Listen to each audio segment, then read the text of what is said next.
Hello guys, Dele Farotimi have come out to say some things about Nigeria, and I think he made a whole lot of sense. Like, this man is one person you can never get tired of listening to. Just take a listen how he described Nigeria and its many dark shadows.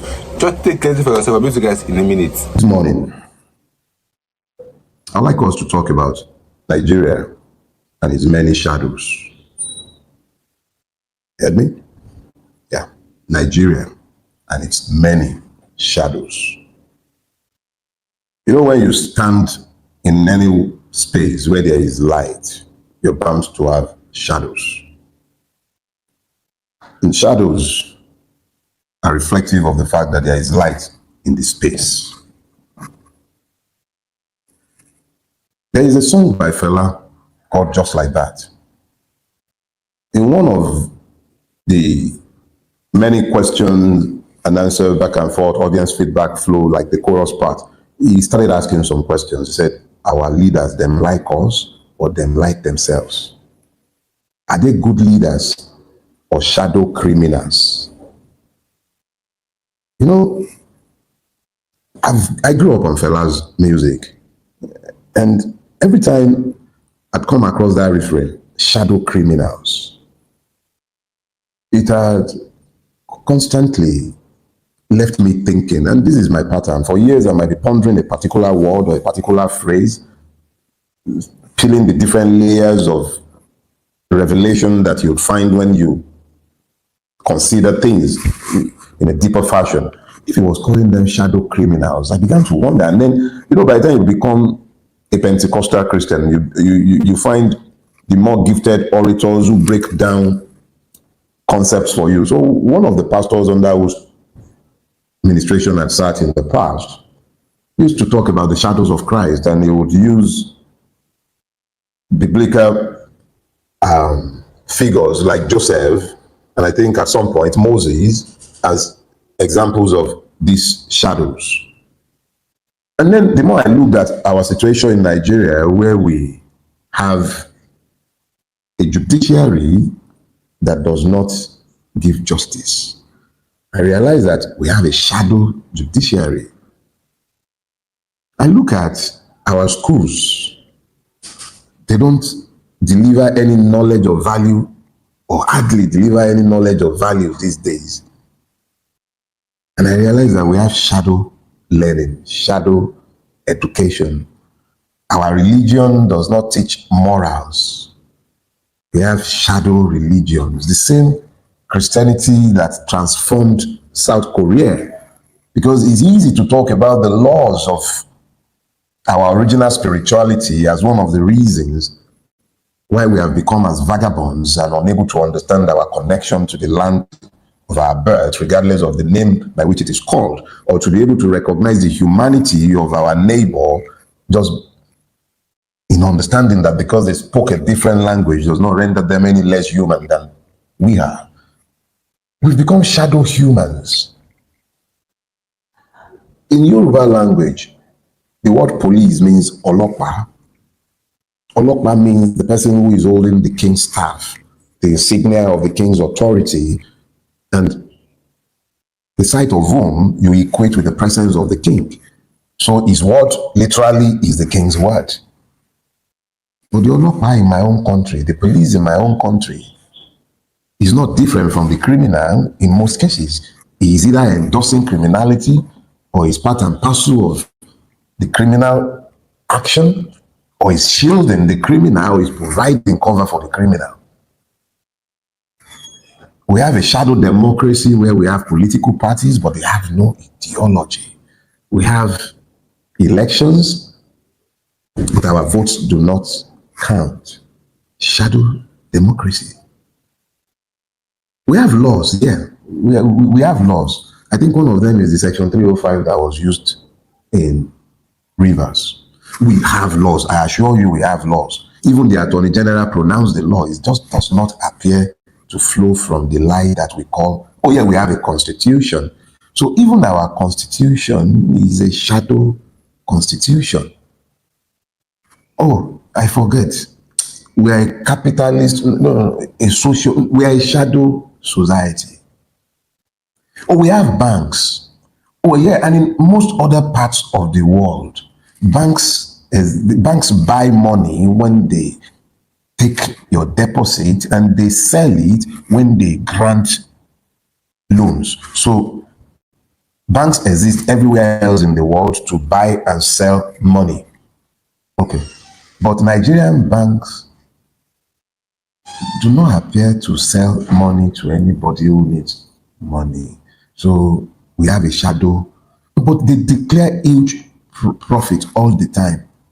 Oh, yes, I forget. They are doing everything but banking, but they are declaring huge profit. So we have a shadow banking industry. Oh, okay. So if everything endures in shadows, what is the substance of our country? If our ruiners are shadow criminals, not my invention, that was Fela, that was at least, I think that was during the Second Republic, so that was at least like 40 years ago. And if they were shadow criminals 40 years ago, well, we had a shadow democracy at that time as well. So shadow, everything is still shadowing everything. So we have a shadow democracy with shadow criminals or real criminals running the democracy. Because I understand that when you say that a place is governed by law, you're saying that there are set rules by which the society is governed. But this one, the attorney general said the law is what.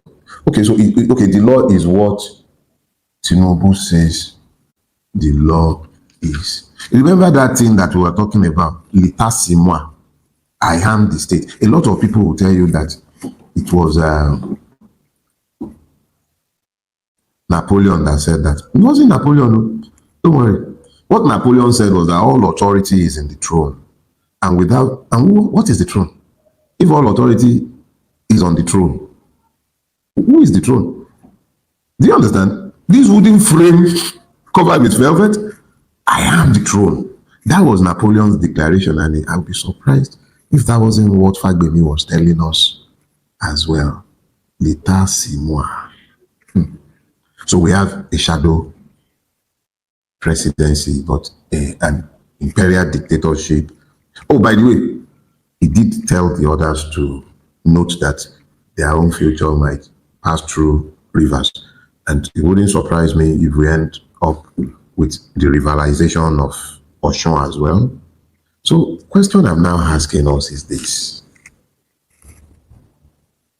If we have no substance to pass on to our children, if we have a shadow state, because we can't call this a real country, even if it's going to be an authoritarian society, there must still be respect for whatever rule. Okay, let's try this. In classic Nigerian education, they will teach you that China is a dictatorship. But China still gets governed by law. Even the chairman of the Communist Party still observes the laws. Even though he might, as Napoleon, speak to the fact that he is the one sat in the throne and he is the throne, the chairman of the Communist Party, I'm not sure he would unilaterally award contracts to a company in which his son has interest that is known to all, owned by his friend. That does not happen in a state. A state is governed by rules, by norms. But we have entered a phase where the law is what Tinubu says it is. And when this is happening, you would imagine that a normal society, not a shadow one, a normal society would have societal guardrails. You know, guardrails like civil society organizations, faith-based organizations, professional bodies. But where are these voices? The former heads of state, oh yes. Good luck, Ebele Jonathan. I don't know what it is that has come over that man in recent times, but did you hear what he had to say about Rivers? That is the first time I have heard that man speak publicly in a manner that demands respect. Painful thing to say is, those who had the capacity to have laid better examples, on the back of which they may have stood and spoken truth in this season. But again, I guess the dean of past presidents decided that Jonathan is the only one with the credibility to deliver the rebuke that they sought to deliver. But if only when they had the opportunity, they had left enduring legacies that would have assured that what Bulaba is doing today would be viewed as a perversion that it is. But what has happened? Because of what you had done during your presidencies, you have normalized the madness. And what has happened today is that a man that is by far more suited to impunity than any one of you is in power today. The third time that Obasanjo dreamt of, this one will get third, fourth, fifth, and God knows how many, unless the people unite and determine the fate of this country. So, no societal gatherings. We have shadow religions, shadow civil organizations, shadow human rights activists, shadow pro-democracy activists, shadow, everything shadows, shadow citizens. By the time when we were in the university, something like this will happen. The universities will be up in arms. From students to university, the entire ecosystem, the larger society itself would have been outraged. But what has happened to us? We've become a shadow society, normative collapse. Nothing outrages us anymore. And those who are outraged, we are the shadows. We make noise. Everything shadow. Where is our press? These days, the only voices you hear, the refiles of this world. When Dr. Ruben Abati was busy vibrating about the violation of the Constitution, I was looking at him and I was asking myself, what about all the other violations that you had either helped to explain or ignored? Everything is graduated. Evil pushes bit by bit, and when you continue to mollycoddle, explain, tolerate, adjust for evil, eventually it overpowers and you don't. I spoke about it the other time. When you sit too close or you live too close to the public toilet or to the refuse dump, you stop smelling the damn thing after a point. And this is what has happened to us. We tolerated evil, explained evil for so long. And it has overtaken us. We've become a shadow society. Nothing outrages us any longer. And the worst atrocities are being pushed through every day. A young lady spoke in a shadow society. Those who should be speaking in reinforcement of our rights, they were the ones who were busy asking her to keep quiet. Does Lagos not smell? If your noses haven't become acculturated to the madness that we live with, would you not know? What did she say that is not true? But that is the shadow society that we have become. Shadow police. And have you guys noticed? You'll be at the bus stop, at the traffic light, and right there in front of the policemen, LASMA, everybody, LASMA, lawman, Lima, this one, that one, you see buses. They shunt right in front of you and they will go, meanwhile, you, tax-paying citizen, you wouldn't dare move. The guy has purchased a bit of impunity from the shadow police, and then in the shadow society you are living in, the shadow laws no longer apply to him. Have you thought about that? In a shadow democracy, an Akpabio accused of sexual predation is still sitting in judgment against his accuser. That can only happen in a shadow. But if it wasn't a shadow democracy, how would Akpabio have gotten into that Senate in the first place? So while some of us were busy campaigning, running up and down the place, some people had determined that Akpabio must be in the Senate so that he can be the Senate president, so that all kind of anomalies, all kind of, Lord have mercy, evil would be clapped for. They are singing on your mandate, we shall stand. What shadow democracy? Look, in a true democracy, the practitioners and administrator would understand that everything functions on predictable order. And this is why I often argue that you cannot call this country a jungle. A jungle functions on predictable order. Even when there is dysfunction in nature, it is still functional. You might have droughts, but the drought would eventually turn around and become part and parcel of the tapestry of nature. But in our own country, nothing is exactly as it should be. Everything are shadows. How can you plant shadows and reap institutions? Shadows. You are appointing justices. The appointive process has assured that the person who is appointing is the one who has the discretion to determine. Your Judicial Service Commission, I believe, they are appointees of your CJ. How do they become checks on his powers? He appoints whoever he cares and he appoints whoever is instructed. So you find children of judges appointed not even on merit in most cases. How can you have a judicial system when you have a shadow appointing system? How? You are in a Senate that votes billions all the time, but they cannot have an electronic voting system. What kind of voting system? Okay, how do we have a voting system when even our own votes, the ones who are supposed to have sent, the ones that we didn't vote to the Senate, our votes do not count. So why should the vote of those who are there? But the rules say, see, I really don't have much to say to you this week. But I need us all to understand the seriousness of our situation. We have become a shadow society. No substance. When they were going to do the Natasha one, his was sufficient. We're talking about the constitutional requirements for 2/3. You don't bother to check whether you have quorum, you don't bother, and then you are doing, and all of us, look, there is enough about Nigeria to make one lament from morning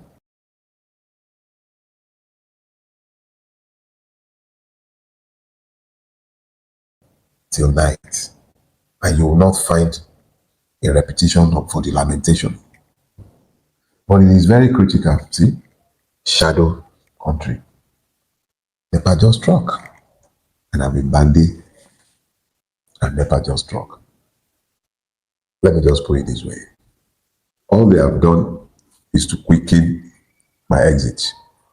There wasn't much left to say to you anyway, beyond the fact that there is a critical need for each and every one of you to understand that you are either going to have to demand electoral reforms, which may not even be of any use again in this situation, or begin to get ready to occupy the streets in one way or the other. I swear to God, there is no way we can vote our way out of this one based on the existing system. I wish I can give you some hope this morning, but the only hope I can give you exists within you, is not extraneous to you. If we don't do something substantial, our children will inherit this mess. I grew up shouting, up NEPA.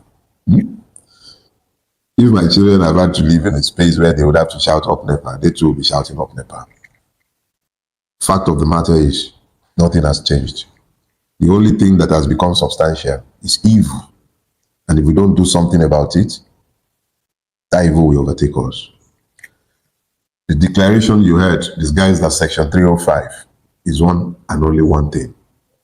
L'État, c'est moi. Tinubu is the law. And yes, before I take off, let me just say this. All the hegemons who gathered together to bring Tinubu to power, who subverted the law and the will of the people, you will all regret what you did. He has room for only one, himself and his own. El-Rufai learned a little too late in the day. Others will learn perhaps sometime at greater cost than they ever envisaged. It's been a pleasure being with you today. I hope I'll see you again next Sunday. And let's be clear, because when purpose is unknown, abuse becomes inevitable. I do not enjoy bellyaching. Like I've construed my duty as being to wake you up. Wake you up to the fact that you have to do something. What you're led to do is entirely up to you. I might offer a path. You may not like my path, listen to others as well, but find a path in the clear understanding that something has to change or all will be lost very quickly.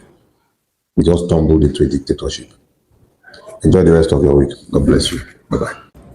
So guys, like I said, Dele Farotimi is one person you can never get tired of listening to, because the man does not just come out and speak. He comes out to speak wisdom, because he just gave a detailed shadow where we've been in Nigeria. That how can somebody speak up for Nigeria, and then somebody that is also among those suffering will be telling her to shut up? You see, because that NYC lady that came out to speak, why would that NYC staff tell her to shut up? Is she being paid well? Is her money, is the salary that paying her enough for her to feed in Nigeria? You see the army is pursuing protesters. Is the money they pay you enough for you and your family members? This is a simple question you need to ask yourself. All these protesters that protest, policemen trained tear gas, is the salary they pay you enough for you to fend for you and your family members? The other side is no. But yet you have the mind to go and be shooting protesters and be shooting them and tell them they should go, whether they are protesting for the whole Nigerians, for the welfare of the whole Nigerians. And now somebody came out to speak out for the Nigerians. Thank God that the government held her, by the way. But she came out to speak. Some persons were even in her comment section attacking her, that she lacks respect. Somebody speaking out for the masses. This is why some people don't speak out. Because if you speak out, people will condemn you. Imagine calling her a prostitute because she came out to speak for the masses. If not for that lady, now Nigeria will not be paying 77,000 naira for coppers. Believe me, no, they will just keep it at that 33,000 because that's what they will pay, and people are not complaining. She said that Lagos was smelling. Lagos is smelling. But yeah, some persons said that she should keep quiet, that she's committing lies and insults to the president. Make it make sense. By the way, I'd like guys to add your views in the comment section. I'll see you guys in my next video. Don't forget to subscribe. It's your boy again. Stay tuned, guys.